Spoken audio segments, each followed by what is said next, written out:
प्रारूप समिति बनी। 9 दिसंबर 1946 को पहली बैठक हुई थी संविधान सभा की, और उस पहली बैठक में अस्थायी अध्यक्ष चुना गया था। किसको चुना गया था? सच्चिदानंद सिन्हा। उनके बाद में इस संविधान को निर्माण करने के लिए 6 प्रकार की मोटे तौर पर, मुख्य तौर पर समितियों का गठन किया गया। वो कौन कौन सी 6 समितियां थी? सबसे पहली समिति थी संचालन समिति। कौन सी थी? संचालन समिति। यानी उसका काम है जो संविधान का निर्माण करने के लिए बहुत सारे लोगों का योगदान रहा है। डॉक्टर भीमराव अंबेडकर ने मुख्य तौर पर अपना किरदार निभाया, उन्होंने अपना पूर्ण काम किया, लेकिन बहुत सारे लोगों ने उसमें सहयोग दिया।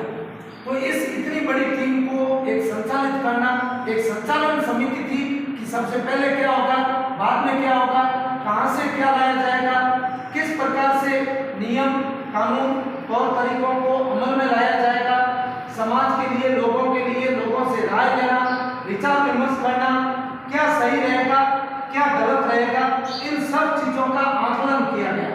तो संचालन समिति उसका काम है उसको संचालन करना, और उसके अध्यक्ष कौन थे?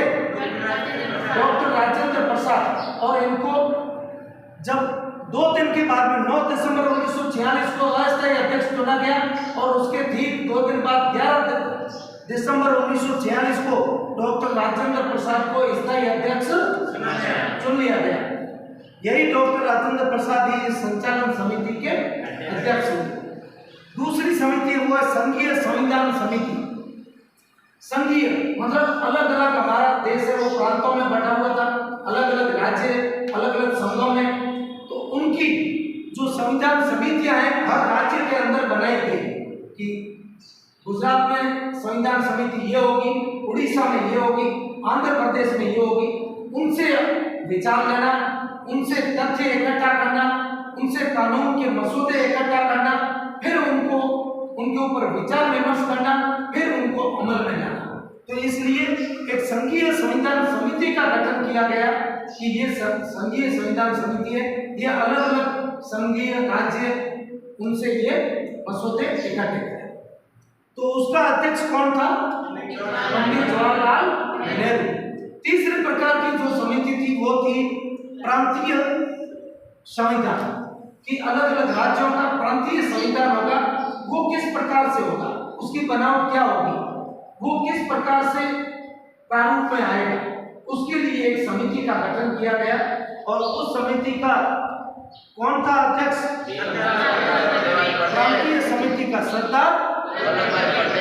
और हमारे देश के जितने भी प्रांत, जब हमारा देश आजाद हुआ उससे पहले रियासतें अलग अलग हिस्सों में बटी हुई थी, उनको एकीकरण करने का काम किसने किया था?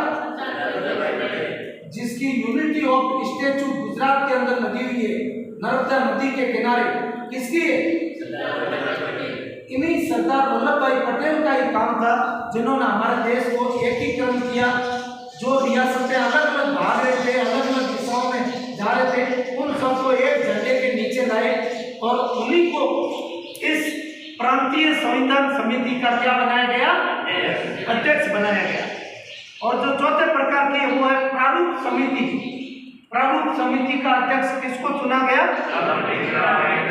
संविधान का प्रारूप क्या होगा, उसका उद्देश्य क्या होगा, उसका मकसद क्या होगा, क्या क्या चीजें उसके अंतर्गत आएगी, किसके क्या अधिकार होंगे, क्या कानून बनेंगे, किस लोग, संप्रदाय, जाति, तबके, अलग अलग अल्पसंख्यक, सबके लिए क्या क्या चीजें कैसे लागू होगी, वो सब उस प्रारूप समिति का अध्यक्ष कौन थे? डॉक्टर भीमराव अंबेडकर।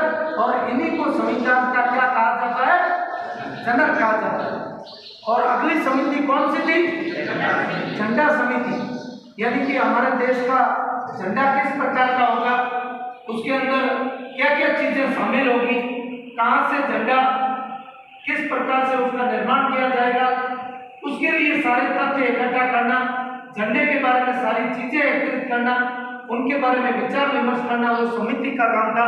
और उसके अध्यक्ष कौन थे? डॉक्टर राजेंद्र प्रसाद। और आखिरी जो समिति थी वो थी अल्पसंख्यक समिति, यानी अल्पसंख्यक को किस प्रकार के अधिकार दिए जाएंगे, उनके हितों की रक्षा कैसे की जाएगी, उनके लिए कानून बनेंगे वो किस प्रकार से बनेंगे, उन सब बातों के बारे में विचार विमर्श करने के लिए एक समिति का गठन किया गया और उसके अध्यक्ष कौन थे? एच.सी. मुखर्जी। समझ में आई बात? तो ये इस प्रकार की संविधान को बनाने के लिए समितियों का गठन किया गया। फिर ये सब अपने अपने क्षेत्रों के अंतर्गत इन समितियों का जो दायरा जो क्षेत्र आता है उनके अंतर्गत इन्होंने अपना काम करना शुरू कर दिया।